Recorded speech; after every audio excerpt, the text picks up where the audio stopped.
ಕಟ್ಟಕಡೆಯ ಎಚ್ಚರಿಕೆಯನ್ನು ಕೊಡ್ತಾ ಇದ್ದೀವಿ. ನಮ್ಮ ಮೀಸಲಾತಿಯನ್ನು ಜಾರಿ ಮಾಡಿ, ಇಲ್ಲ ನಿಮ್ಮ ಕುರ್ಚಿಯನ್ನು ಖಾಲಿ ಮಾಡಿ ಎನ್ನುವ. ನಾನು ಒಬ್ಬ ಕಾಂಗ್ರೆಸ್ ಕಾರ್ಯಕರ್ತ ಹಾಗೂ ಲೀಡರ್ ಆಗಿ ಹೇಳ್ತಾ ಇದ್ದೀನಿ. ರಾಜಣ್ಣ ಯಲಚನಹಳ್ಳಿ ಅವರು ನಮಗೆ ಚುನಾವಣೆಯಲ್ಲಿ ನಾನು ಒಬ್ಬ ಕಾಂಗ್ರೆಸ್ ಕಾರ್ಯಕರ್ತ ಹಾಗೂ ಮಾಜಿ ತಾಲೂಕು ಪಂಚಾಯತ್ ಸದಸ್ಯನಾಗಿ ಹೇಳ್ತಾ ಇದ್ದೀನಿ. ಬಾಬಾ ಸಾಹೇಬ್ ಅಂಬೇಡ್ಕರ್ ಅವರಿಗೆ, ಬಾಬಾ ಸಾಹೇಬ್ ಅಂಬೇಡ್ಕರ್ ಅವರಿಗೆ, ಬಾಬಾ ಸಾಹೇಬ್ ಅಂಬೇಡ್ಕರ್ ಅವರಿಗೆ.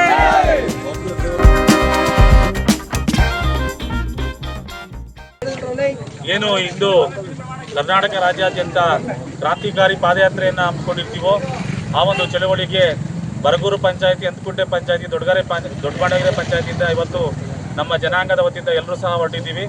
ಇದು ಕಟ್ಟಕಡೆಯ ಎಚ್ಚರಿಕೆ ಅಂತ ಹೇಳ್ತಾ ಈ ಸಂದರ್ಭದಲ್ಲಿ ಸರ್ಕಾರಕ್ಕೆ ನಾವು ಹೇಳ್ತಿರೋದಿಷ್ಟೇ, ನಮಗೆ ವರ್ಗೀಕರಣದ ಮೀಸಲಾತಿಯನ್ನು ನೀಡಬೇಕು.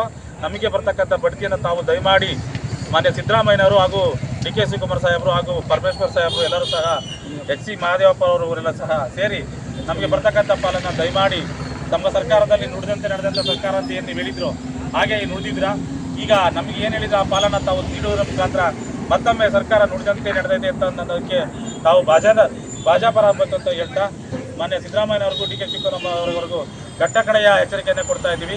ನಮ್ಮ ಮೀಸಲಾತಿಯನ್ನು ಜಾರಿ ಮಾಡಿ, ಇಲ್ಲ ನಿಮ್ಮ ಕುರ್ಚಿಯನ್ನು ಖಾಲಿ ಮಾಡಿ ಎನ್ನುವ ಮಾತನ್ನು ಈ ಸಂದರ್ಭದಲ್ಲಿ ರಾಜ್ಯಾದ್ಯಂತ ತಮಗೆ ನಮ್ಮ ಮಾದಿಗ ಮೀಸಲಾತಿ ಹೋರಾಟದ ಕಡೆಯಿಂದ ತಮಗೆ ಎಚ್ಚರಿಕೆಯನ್ನು ಕೊಡ್ತಾ ಇದ್ದೀವಿ. ನೀವೇನು ನಮಗೆ ವರ್ಗೀಕರಣ ಮಾಡಿಕೊಡಲಿಲ್ಲ ಅಂದರೆ ಮುಂದಿನ ದಿನದಲ್ಲಿ ನಿಮ್ಮ ಸರ್ಕಾರಕ್ಕೆ ತಕ್ಕ ಪಾಠವನ್ನು ನಮ್ಮ ಜನಾಂಗದವರು ಕೊಡುತ್ತಾರಂತ ಈ ಸಂದರ್ಭದಲ್ಲಿ ಹೇಳ್ತಾ ನಾನು ಒಬ್ಬ ಕಾಂಗ್ರೆಸ್ ಕಾರ್ಯಕರ್ತ ಹಾಗೂ ಲೀಡರ್ ಆಗಿ ಹೇಳ್ತಾ ಇದ್ದೀನಿ. ರಾಜಣ್ಣ ಯಲಚನಹಳ್ಳಿ ಅವರು ನಮಗೆ ಕಟ್ಟಕಡೆಯ ಎಚ್ಚರಿಕೆ, ತಾವು ವರ್ಗೀಕರಣದಲ್ಲಿ ನಮಗೆ ಬರ್ತಕ್ಕಂಥ ಪಾಲನ್ನು ಕೊಡಬೇಕು, ಇಲ್ಲಾಂದರೆ ತಾವು ಕುರ್ಚಿಯನ್ನು ಖಾಲಿ ಮಾಡಬೇಕಂತ ಮಾನ್ಯ ಸಿದ್ದರಾಮಯ್ಯನವ್ರಿಗೂ ಡಿ ಕೆ ಶಿವಕುಮಾರ್ ಸಾಹೇಬರಿಗೂ ತಮ್ಮೆಲ್ಲರಿಗೂ ಸಹ ನಮ್ಮ ಜನಾಂಗದ ಪರವಾಗಿ ತಮಗೆ ಈ ಮೂಲಕ ಒತ್ತಾಯವನ್ನು ತರ್ತಾ ಇದ್ದೀವಿ. ನಾವು ಮಾದಿಗ ಮೀಸಲಾತಿ ಹೋರಾಟನ ಮಾಡಬೇಕು ಅಂತಂದ್ಬಿಟ್ಟು ನಮ್ಮ ಬಾಂಧವರೆಲ್ಲ ಇವತ್ತು ಸೇರಿ ಹೋರಾಟನ ಮುಂದುವರಿಸೋದಕ್ಕೆ ಕೈ ಜೋಡಿಸಿದ್ದೀವಿ. ಹಾಗೆ ಹಿಂದೆ ಇದ್ದ ಸರ್ಕಾರದ ಸಮೇತ ಸಿದ್ದರಾಮಯ್ಯರು ಇದ್ದರು, ಆಗಲೂ ಹೋರಾಟ ಮಾಡಿದರು. ಹುಬ್ಬಳ್ಳಿ, ಧಾರವಾಡ ಆ ಕಡೆಯಿಂದಲೂ ಎಲ್ಲ ಜನಗಳೆಲ್ಲ ಸೇರಿದರು. ಎಷ್ಟೇ ಆದ್ರೂ ಆ ಸಭೆ ಹತ್ರನೇ ಬರಲಿಲ್ಲ ಅಂತ ಒಂದು ಮನಸ್ಸಿಗೆ ಭಾರಿ ನೋವಾಗಂಥ ಸನ್ನಿವೇಶನೂ ಆಗ ಉಂಟು ಮಾಡಿದ್ರು.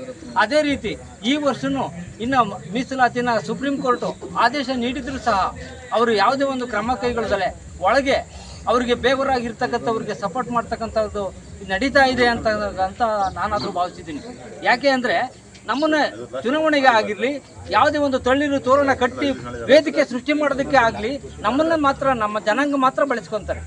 ಆದರೆ ಅಧಿಕಾರವಾಗಿ, ವಿದ್ಯಾವಂತರಾಗಿ, ಅಫಿಷಿಯಲ್ ಆಗಿ ಮುಂದುವರಿಯೋದಕ್ಕೆ ಯಾರೂ ನಮಗೆ ಸಪೋರ್ಟ್ ಮಾಡ್ತಾ ಇಲ್ಲ. ಇದು ಕಟ್ಟಕಡೆಯ ನಾವು ಹೋರಾಟನ ಇವತ್ತು ಮಾಡ್ತಾ ಇದ್ದೀವಿ. ಮುಂದಿನ ಚುನಾವಣೆಯಲ್ಲಿ ಅವರಿಗೆ ಇವೇನಾದರೂ ಈ ಕಾರ್ಯಗತ ಮಾಡಲಿಲ್ಲ, ಮೀಸಲಾತಿ ವರ್ಗೀಕರಣ ಮಾಡಲಿಲ್ಲ ಅಂತ ಆದರೆ ಮುಂದಿನ ದಿನದಲ್ಲಿ ಚುನಾವಣೆಯಲ್ಲಿ ನಾನು ಒಬ್ಬ ಕಾಂಗ್ರೆಸ್ ಕಾರ್ಯಕರ್ತ ಹಾಗೂ ಮಾಜಿ ತಾಲೂಕು ಪಂಚಾಯತ್ ಸದಸ್ಯನಾಗಿ ಹೇಳ್ತಾ ಇದ್ದೀನಿ. ನಮಗೆ ಅಷ್ಟೊಂದು ನೋವಾಗಿದೆ. ನಮ್ಮ ಮಕ್ಕಳಿಗೆ ಮುಂದೆ ನ್ಯಾಯ ಸಿಗಬೇಕು ಅಂತ ಆದರೆ ಇವರು ಮಾನವೀಯತೆಯಿಂದ ಮುಖ್ಯಮಂತ್ರಿ ಆಗಿರಲಿ, ಡಿ ಕೆ ಶಿವಕುಮಾರ್ ಆಗಲಿ, ಮಹದೇವಪ್ಪ ಅವರು ಆಗಿರಲಿ, ಇವರೆಲ್ಲರೂ ಕೈ ಜೋಡಿಸಿ ನಮಗೆ ಸಪೋರ್ಟ್ ಮಾಡಬೇಕು ಅಂತ